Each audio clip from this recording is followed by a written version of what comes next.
US era mi zoten voksa le athinte athithunte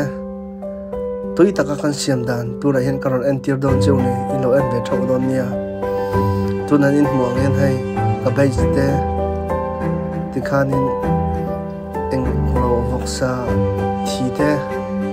marcha te tikhan kan pola tikhanin purun varnen marcha kha kan denga tikhan chuanin hei ka bai voksa thi nen tikhanin marcha le purun var hun khat tikhan kan chok pola chuti chuanin kan noya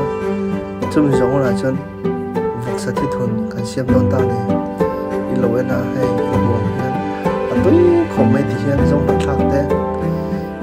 poi zong kan chen ni tak poi zong ma po thi no siam le don ni atui te ni ni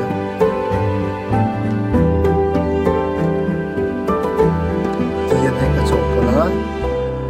ti khan nasatak mai ti khan kan chok pola ti hian chumi zong hona chuan heng zat ven bor ka ti ni so chuan voksa kha ichum pol don ta ni chi chen kan chum pola ui en kan siam ta ni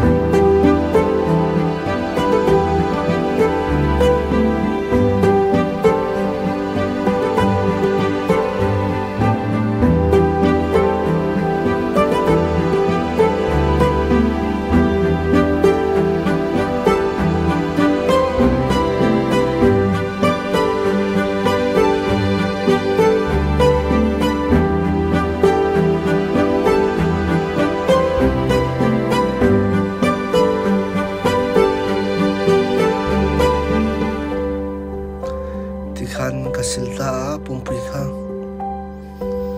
voksa thi thun dana kha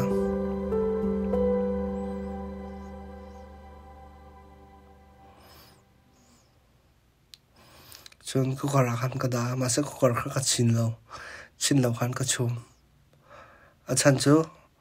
voksa thi thun kha pok palang ti kan hlawa